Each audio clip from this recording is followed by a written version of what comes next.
First of all, big respect for the support, but also for the game the guys played. We had 2 difficult matches where we were behind and we always came back. This shows, I think, the mentality and the spirit which is in the team, and I'm very, very grateful to have these kind of players in the squad, and I'm very, very happy that we through all the difficulties got 6 points at the end, and I hope that we can build up on that. I can see that you're geared up for action. You're into it, and you see the players as your brothers. How is team play like in the Black Stars with you coming back and all of that? How's your relationship with the footballers like? I think it's difficult to say. I think from every coach's point of view, he has a good relationship with players. Things get easier if we win. That's all. Right. And I have to say that they're well behaved. I always try to bring out the right culture, the right habits into the camp, and I think this is the basic things for if you want to have success with the team. What kind of coach are you? Are you that kind of leader who is hands-on, who's very aggressive, who is a no-nonsense coach, or you kind of sometimes lay back, let them have their way, and see that, look, things will fall in place? What kind of coach are you? I think I'm everything, so it depends on the situation, because the situation, I think it's like, at the end, I have to say, it's like raising kids, sometimes you have to hug them, sometimes you have to give them a little slap on the back. Sometimes, and then also they're different. Some need more talks, some you have to leave them in their own space. Some you just give short comments, some you take your time a little bit more. So everybody's different. It's about going on and also interacting with human beings. And somehow, you need to talk more to get out. Maybe you have some personal problems. Maybe they have some different problems. Sometimes you have to give them the confidence to play. So, coach, you have that listening ear to even get to know their personal problems, right? I try to take my time. Wow. So even before the camp, we talk to the players, me, my assistant coach, and to be honest, we try to talk more to the players which are not playing, and also when the players we didn't call, I called them myself, just to explain to them why and what they can do. And sometimes it's a difficult situation because we have to be fair to everyone, and some play in higher leagues, some play in lower leagues, so we just explain it. And I think it's very important to take especially more time for those players who are not playing, because in all we need a good support from the bench, from the stands, and this is what makes a team. What a great leader. I think that we're also taking lessons in leadership, not just in football, but with all that you are coming up, the insights are just phenomenal. Let's stay on the 2 matches. What kind of preparations did you put into these 2 matches? I mean, looking at the performance, just awesome. How did you prepare for this game, if you let us in? To be honest, we prepare like always. So we always take, especially their last matches, which we analyze with my analyzers, with my technical staff. They help me a lot. Big thanks to them on this point, to prepare for the games, because we want to know what are their weak points, what are their strengths, which system do they play, do they change sometimes, do they change if they're behind, do they change their system if they are leading, which player do they bring in, so we know what we expect, and we can prepare our players to every situation, and this is what we always do. And then at the end we try to find a system which fits their system and which can beat their system best according also to our players and to my style of play. Right. We can all attest to that, but the first 2 games, the first half, we struggled a bit. Then we picked up in the second half. Like Benny said, well, we woke up in the second half. What accounted for the slow starts of the game, coach? First of all, it's whatever plan you have, there's an opponent, and he also has plans, and then sometimes also they change things. And with Mali, we know what we had to expect. We know that, especially in the center, they're very, very good. They play with a diamond shape, and it's going to be difficult for our midfielders to shine. So it's more on the flanks. And it took a while. Also, we have a lot of young players, unexperienced players. They have to adapt to the stadium, to the weather. It was very hot. So it took a time for us to get into the game. But after a while, we knew where the threats are, where our chances are, and then in the second half, I think we came in better and we created a lot of chances also. Wow. So 6 goals in 2 matches. I mean, 2 away against Mali and then also against Central African Republic, we had 4. Is that the strategy? I mean, is it down to the team that you are building, that you are doing ultra-attacking? No, not really. Surely we know where the weak points are and where we have to go through and in which situation we can go through to get a goal. I think with the offensive part I was very, very happy.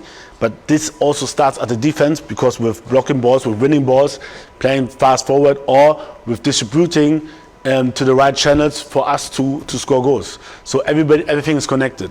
And the defensive part, I was surely not so happy. We you're not happy with the defensive part, right? Yeah, surely. At the end, we conceded too many goals and allowed too many chances, and especially also in the first game, but also in the second, we collected too many goals.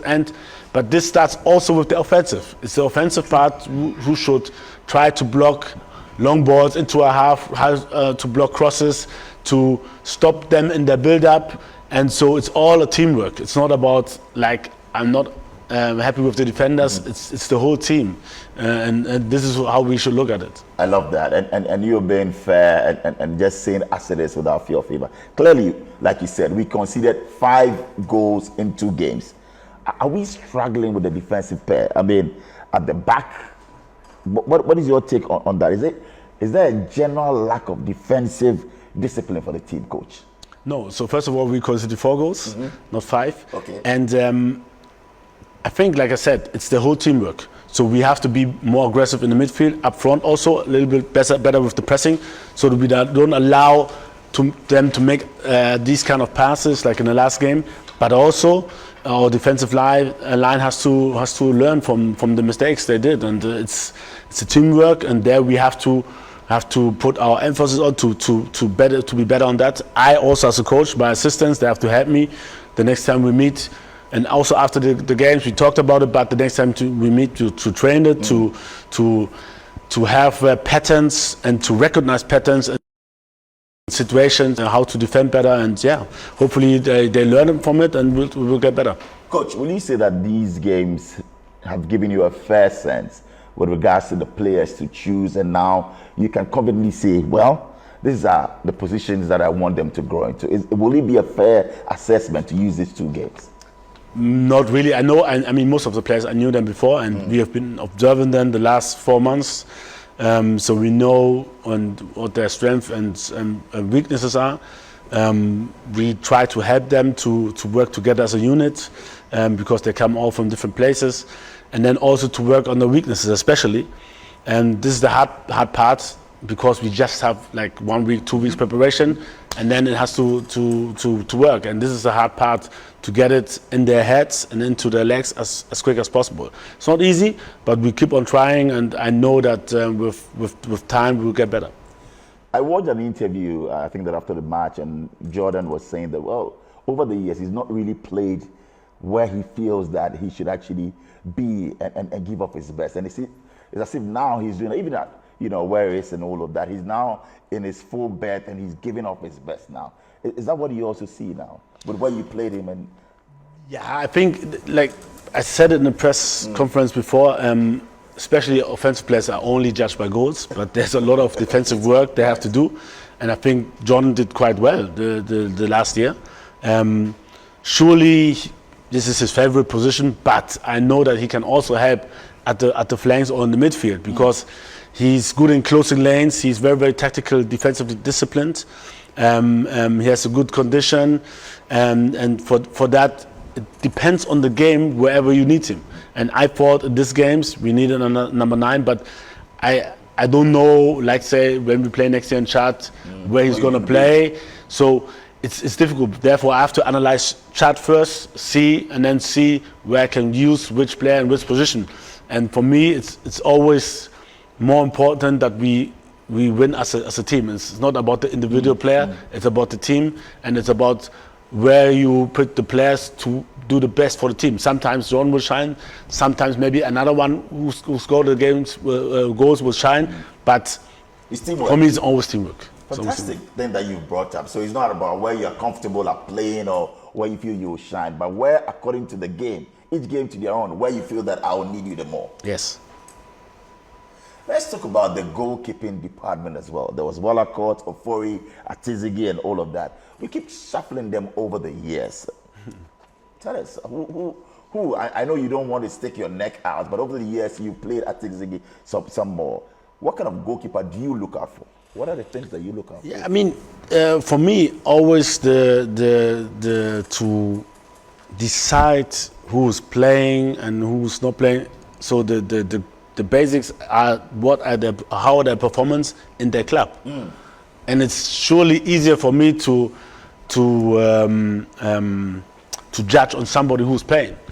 And Atizigi is player who was playing for his club. He's the number one goalkeeper, and this is what I can give to the players, but also to the goalkeepers. Surely, if you don't play, it's difficult for me to assess on you. So this time I choose Ati. He also gave me a good impression in the training, and so surely he was a little bit ahead of the others. That's right. Playing in one of Europe's best leagues as a number one goalkeeper put him ahead, and this is why I can judge them from. So I have to watch on their performance in their clubs, and then on that based on that, I decide who will come and who will play. And you are comfortable with him. I mean, so far with what he's done with the department. Yeah. Clearly. Should the goalkeeper have the ability to be comfortable with the ball at his feet, like we say, and juggle with it, and also help him patiently build play, or he must simply kick along and have the attackers, play to second? Depends on the opponent, depends on the pitch, depends on the what is your table situation. If like we just need 1 point and we are 5 points ahead in the last game, maybe I don't want him to play too much. If we need goals and we need to score and need to play offensive, maybe he will play more. If, let's say, we have an opponent which I analyze and I think they're weaker than us, then we will play more. If they're stronger than us, if let's say we play against, I don't know, Brazil or so, maybe we play less. So I always try to adapt on our opponent and also on what we have. And this decides also the game plan for the next game. Fantastic. And that's leadership, if you ask me. In line with that, leadership is always necessary for, team cohesion, for them coming together. What kind of captain do you look out for, coach? I mean, in all the players and all of that, yes, you need to foster unity, provide inspiration, and desire to win. What do you look out for? I think like everybody, if possible, if we want to see everything in a leader, he should take responsibility on the pitch, but also off the pitch. He should be a role model. He should be surely in his position a player which is unquestionable in the squad. So there are so many things. But surely to find somebody who has everything is difficult. And still, if you are a leader for a team, you can also progress in your leadership. And this is where we as coaches want to help our leaders in building their character and giving them responsibility to talk to other players, to be engaged with our plan, and sometimes also discuss things with him, how he sees it, and then also giving him the responsibility on the pitch, but also off the pitch, that everything is disciplined and everything is in order and everything will go the way we want it to go. So, I mean, it's a leader for all. It's not just you being good on the pitch, but off pitch as well. Absolutely. I mean, the dressing room and the character in the dressing room, they decide also. This can decide games, Like when I see the way we celebrated the last goal against Mali, and everybody was happy, even though some didn't play. This is what we want to see, and this comes with to create a certain atmosphere before the matches that everybody knows everybody's important, and this is also has to come from our leaders. Coach Otto Addo, I mean, we salute you for that, for bringing the unity and for bringing the love back in the game. And one thing I also want to pick up with you is how you're able to keep a cool head when there's so much noise around you. For instance, and I'll talk about the man just behind you, Andre Morgan. Are you? Is he ever going to come back to the team? Many are asking, and how you're able to even say, I had a conversation with him. I talked to him. How did you go about it, and how did you also navigate that talk? Yeah, I mean, Andre is a very good character.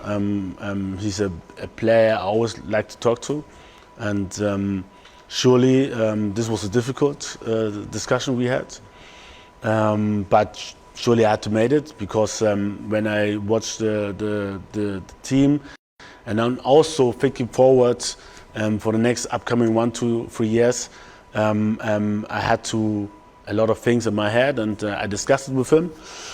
I gave him my thoughts. I don't think it's fair to come out with everything in public, so that's why I have to leave it there. But I think we had a honest discussion. Was it a face-to-face? Did you Yeah, find sure. that? No, I drove. I drove to Le Havre. drove? Yeah, I drove 7 hours to Le Havre to talk to him, and like I said, I just gave him my thoughts. But like I said, also the presser, that I will never say never. You know. That's right. So there's so many things which can happen, and also it depends on his performance and everything. And the door is always open. The door is always open. I would never say never to a player, because things can drastically change, and then we need him. When we need him, I think he's a guy who's always available for us, and he showed so many good games for Ghana. He's a living legend.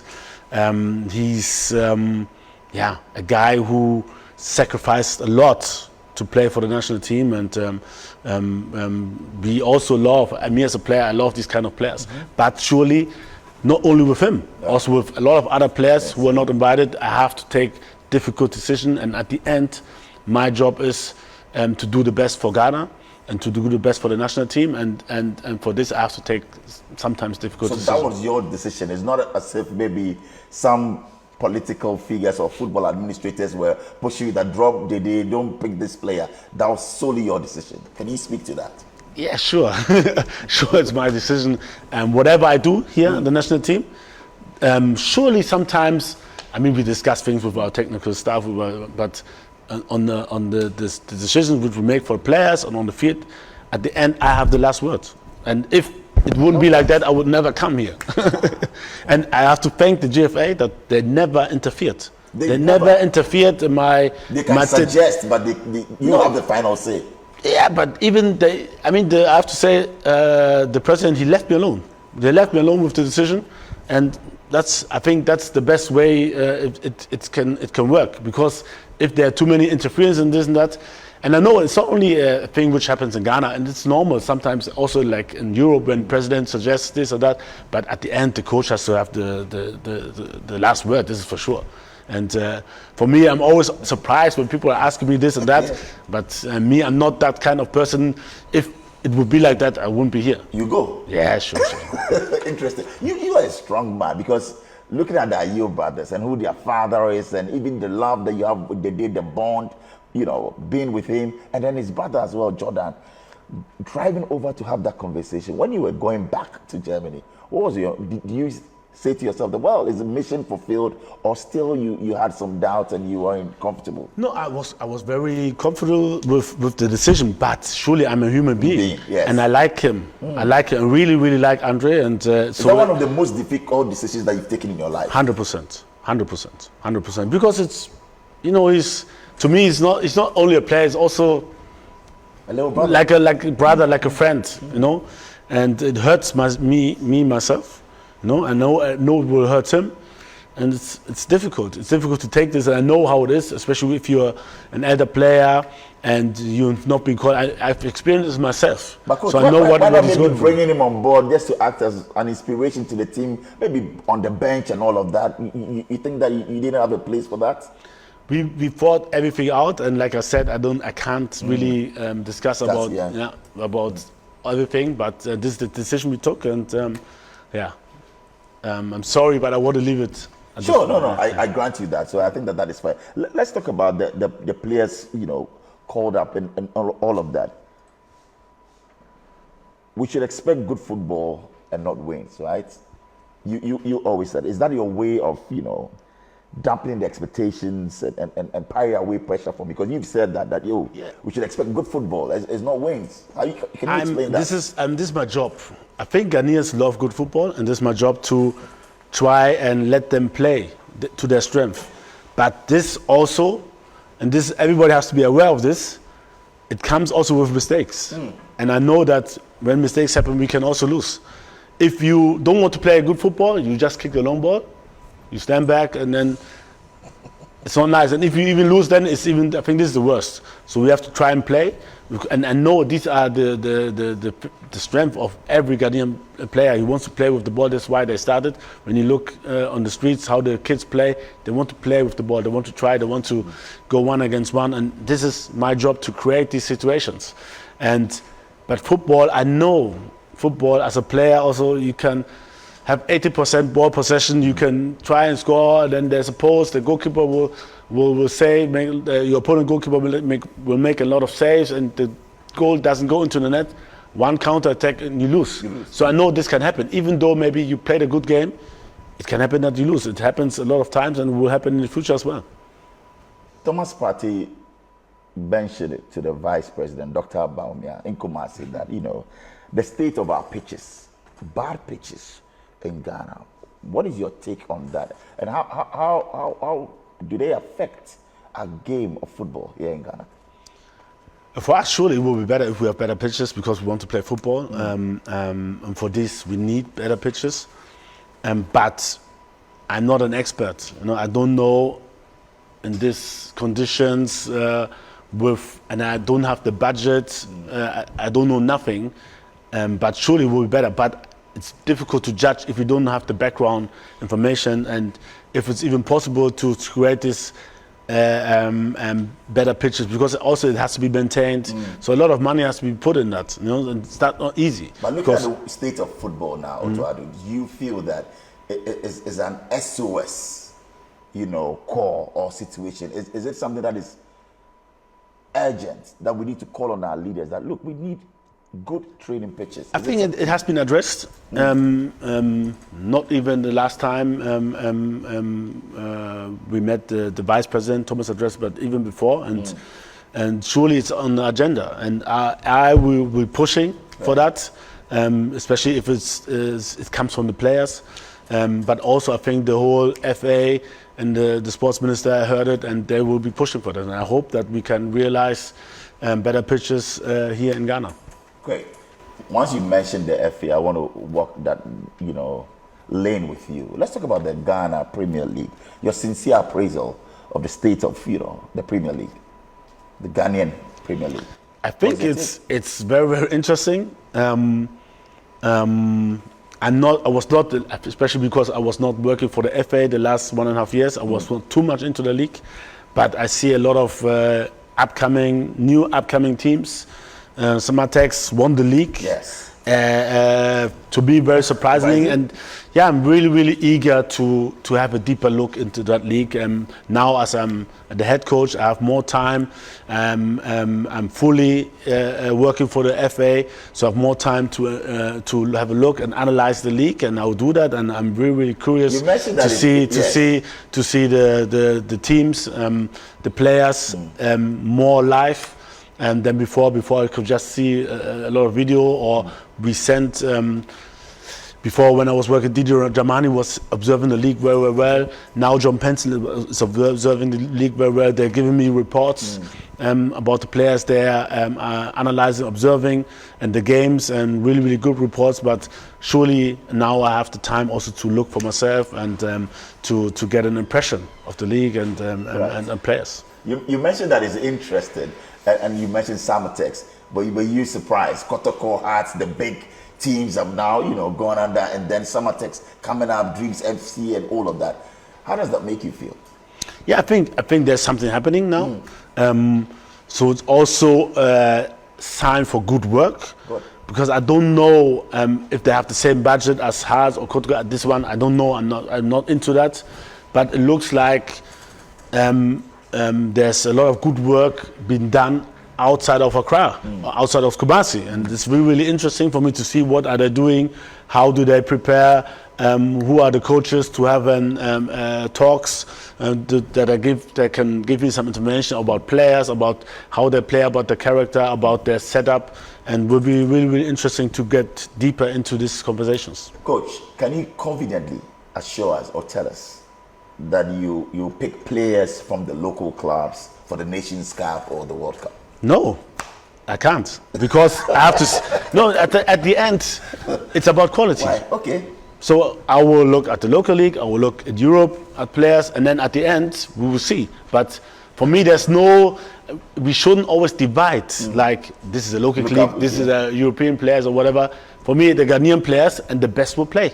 And I will call the best, which no I matter think, where they are. Yeah, no matter where they are. Many have criticized you that, because you've mentioned that you prioritize foreign-based Ghanaians, I never mentioned that. Never mentioned that. Why should I do that? In the reports out there that people say, oh, Otto Addo is favoring those Ghanaians that are outside and not looking at the local league. You think that is wrong, right? That is not what so there are two things. Never, the number one, I never mentioned. Thanks for clarifying. I prioritize. Why should I mention this? I mean, why? For me, it doesn't matter where you come from, where you play.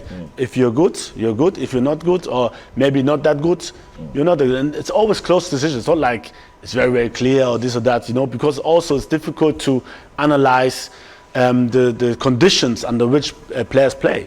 And I have to take the right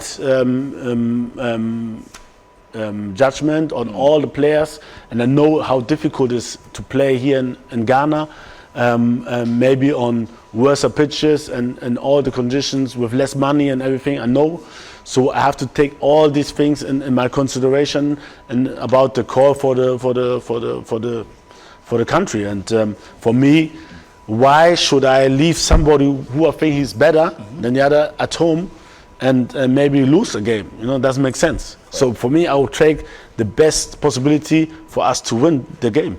For coach is always the best, and the best is what you go out for. When we put out the flyer that we're actually going to interview you, I got a message, and the person wants to know from you as well that what will it take Ghana to lift, the elusive Africa Nations Cup? Many are saying that, wow, we go out there close to getting, a win and all of that. What will it take? And actually, we got this from Kofi in Koforidua, who wants to know from you. Coach. Okay. I mean, it's difficult. I think nowadays everything's on the edge. Ivory Coast, they almost went out of the Africa Cup of Nations. At the end, they won. So you can see, I mean, when you see all the matches, like, you see Comoros, Cape Verde, and now I think last week Benin beat Nigeria, and there's no more small teams, and this people have to understand this. But I think if you have unity in a team, it helps so much, because the most difficult part is to overcome bad experience or losses, and then to stick together as a team, believe in your capabilities and your options to win the next game, and then to execute. And so for us, it's very, very important to create a very, very good team environment, and then to implement our thoughts of tactics into the players, and then to make them believe that it can work. And for this, we need good relationship with the players, but also among them. So it's very, very important to have this and create this, and then you have at least a higher chance to move on and maybe one day win the African Cup of Nations. But it's very, very difficult. Like I said, there's no more small nation. You have to have a lot of luck. But if you work hard, you can also push for the luck. Right. Interesting.